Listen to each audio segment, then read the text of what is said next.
that, so I'll show you that. See if these trucks will start. Last time I didn't start, but we did try some heat. Yeah, I did.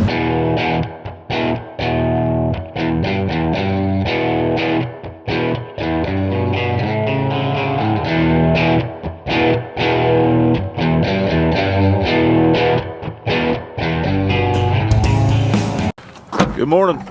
Batteries for that grain cart came for the scale system, so we'll throw them in it, make sure they work. We have 65 acres of corn left. Then we have double crops. Today is Tuesday. It's supposed to start raining Thursday. And it's supposed to... These are the wrong batteries. Yep. This is the wrong kind of batteries. Apparently those are not AA batteries. They say AA on them. Half-size AA batteries. Son of a gun. So much for that. Does anyone need any half-size lithium-ion 3.6 volt AA batteries? I have 4 of them that I have no need for.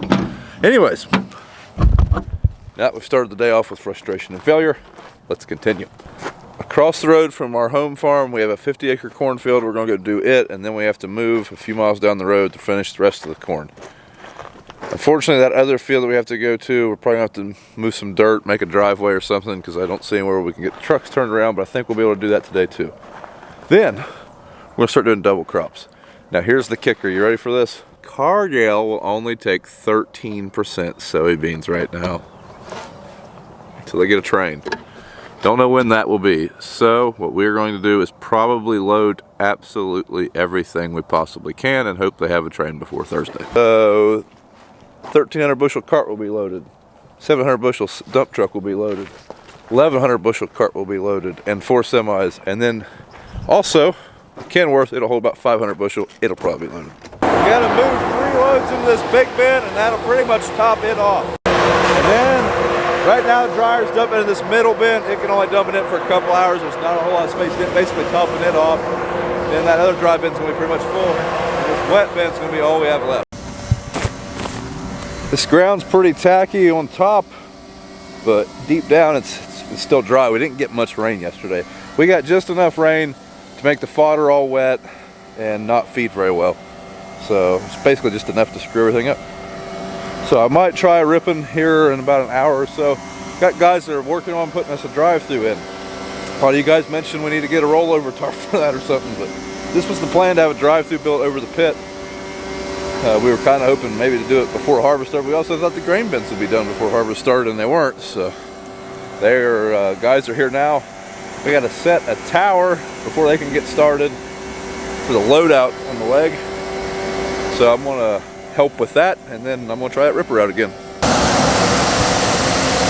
This is the support tower.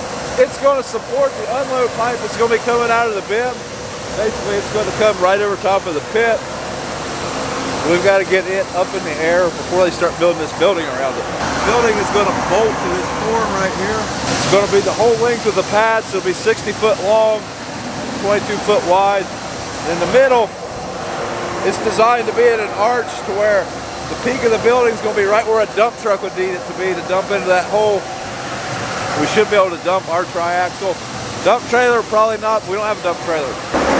So it's going to be a while for them guys to set that tower. I don't know if they'll need our help or not. They got to do a lot of drilling. So I'm going to hop in the tractor and see how it goes. I don't know if we'll be able to do this very long. Probably just going to do this till we're ready to move to the field, and then I'll be helping Dad.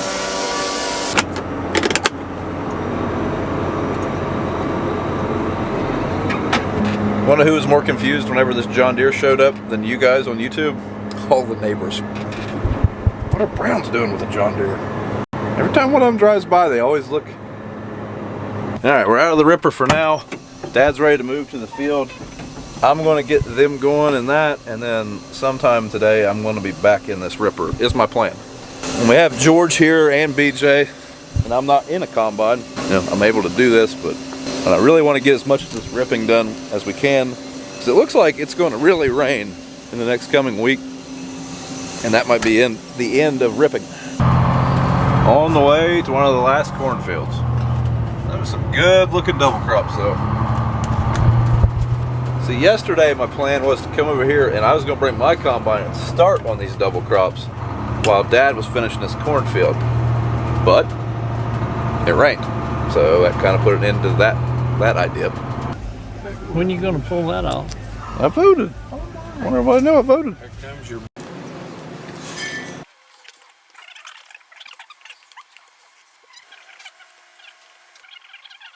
Hop in here, big boy. 5 of us, and we're in a pickup, so.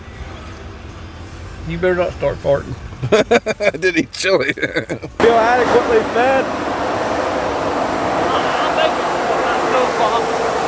So about 3 o'clock? 2, okay.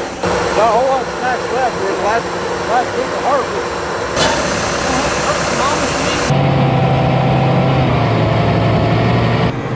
Yeah, we're back in the Ripper. Good times. Got auto steer. Now we can take a nap. Drink some coffee. If this was just an RX, I could get a back rub. And then we could take a nap. Not really, they do not turn yet.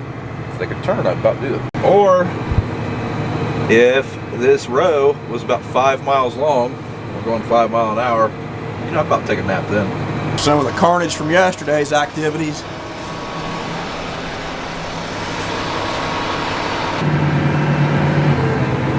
When I'm ripping, I'm skipping a few passes just because it's easier that way to turn. It's hard to turn right back around to the next pass with this being such a small implement. So it seems to be if I skip 3 passes, that seems to be the sweet spot. Ground's working really well. You can see it just lifting that ground up and dropping it. Ground looks pretty good behind me. I actually put the ripper just a little bit deeper into the ground, and that must have been what the tension on those rolling baskets was set at, because it's doing a better job at busting the clots up. So I'm really liking how that's working. Yeah, I really like what this is doing. I'd say by the time we come back to plant this in corn next spring, especially this being November, that ground will freeze and thaw. It should settle really nicely and make planting pretty easy. I'm curious to see how this works. Like I say, we are leaving a pretty big check strip. Like, this is going to be my last pass in this field. This is a 45-acre field. I've ripped roughly 30 acres of it, so there'll be 15 acres in the center there that aren't going to be ripped. So it'll be interesting to see if we see much of a result on the yield monitor. I kind of like to find the guy that keeps planting these sideways trees beside all of our fields.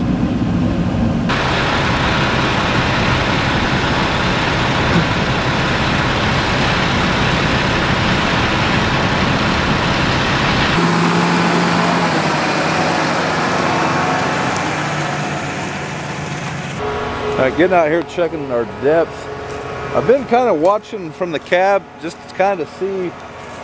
I don't have this going as deep as it'll go. I'm not wanting to do that. I'm wanting to make sure I can see that ground lifting and dropping. The way I was explained to it by the guys from Londonderry, if you're hitting the hard pan, there's really no need to go any deeper than that.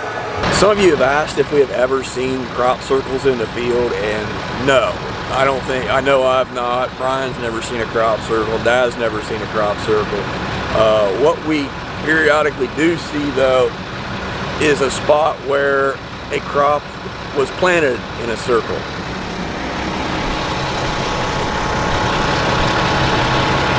And right there, that planted corn in a circle around a wet spot in the field. I know that whatever algorithm translate Bob Golian to subtitle on YouTube might think that he's an alien, but I don't really believe that this is proof that there is life in outer space. Found a hard pan, just stalled her. She stopped, went into neutral.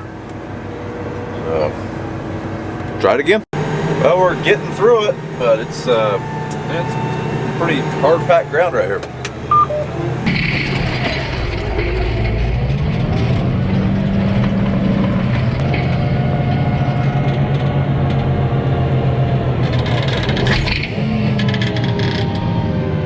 Wasn't even expecting it right in this spot, but man, tractor felt it.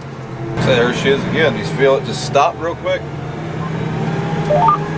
All right, we just finished up the field that Landon and I are cruising around in Dad's Gator.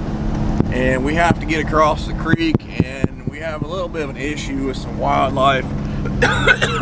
This crossing is actually just a ford that we have to drive across, and the beaver have gone to work and dammed it up, and it is now about 6 to 8 feet deep, which is not necessarily ideal for our equipment. And so some modification has to be done. We're going to have to evict some critters. Landon is he's curious, so he's riding along with me. What do you think, bud? I'm excited. You're excited? Dad is following behind with a backhoe. We are not putting a 30-day eviction notice on their door. We're just gonna have to throw them to the curb. So this is our crossing. We have to get over there. That looks fairly deep. Landon, why don't you walk out there and see how deep that is? All right, guys, so apparently the dam that I saw was not the offending party. Check this thing out. I gotta zoom out, my bad. Look at that. They've got the whole creek.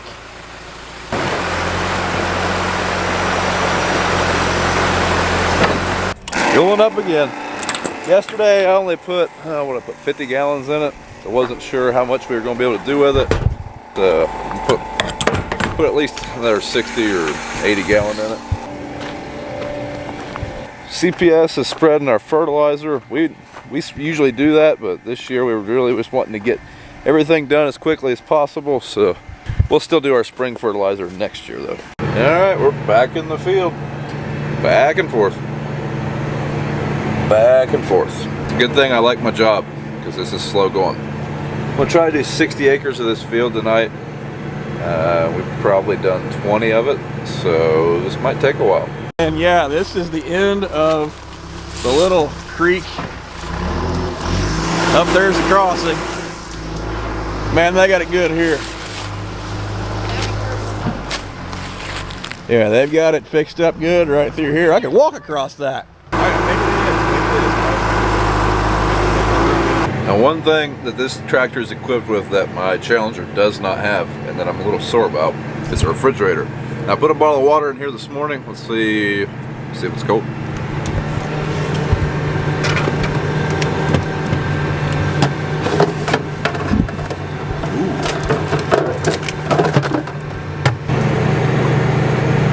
It is in fact cold. That's something I really wish I had.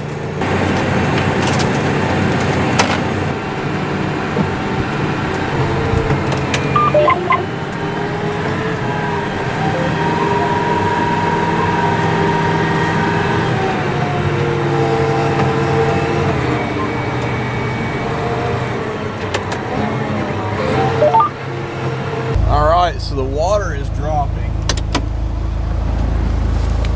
That's still one heck of a mud. Ugh. What a nasty.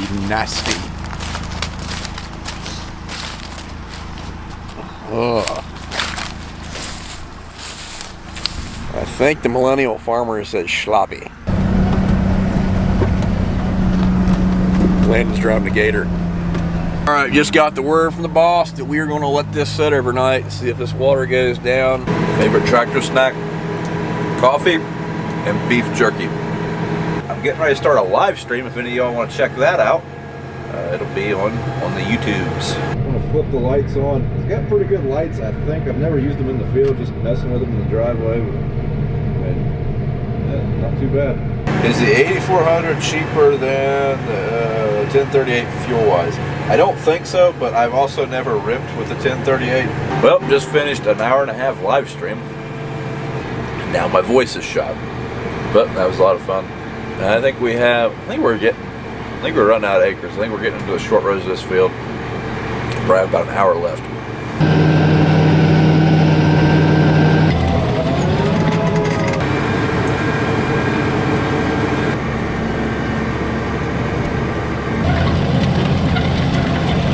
Alright, on that live stream I went over some of the controls of this tractor. I don't think I've done that yet, so I'll do that now. Here's the 4600. This is basically just like a add-on monitor. All it is doing, that screen that you see here, like this page of information, I can put it right here. See, now it's over here and the auto steer's over there.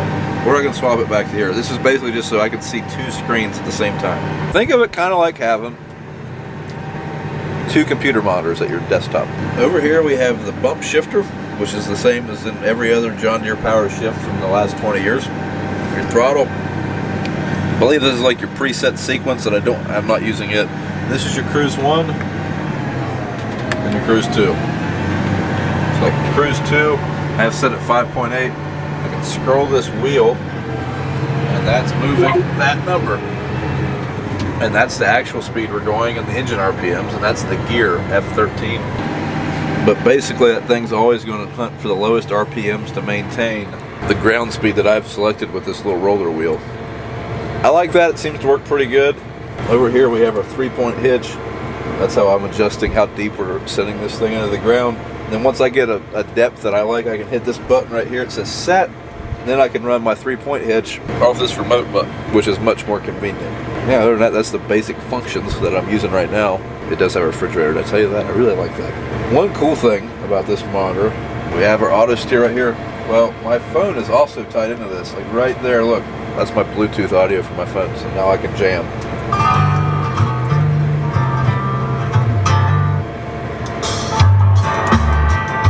But yeah, it's pretty cool having all that stuff right there. You don't need that, but it's kind of nice. It's right there at your fingertips. I can also just go boom. It definitely has good lights. I assume with every other tractor, there's different lighting packages. I'm going to go out on a limb and say this one has one of the better lighting packages, like one of the premier lighting packages for John Deere. Just a guess, because these are pretty good. If these aren't the high-end light package, I'm curious to see what the other one is. Time to pee. Take a stretch. Now we've been going for I think 4 hours in this field. I think 5. About out of government juice, so I don't know how much longer we're going to get to go. A little bit longer.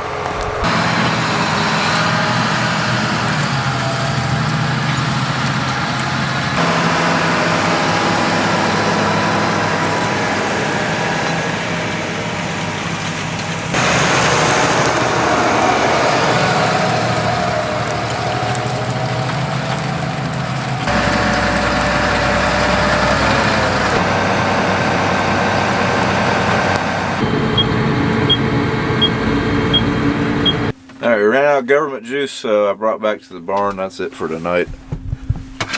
But before we leave, get my Mountain Dew out of the refrigerator.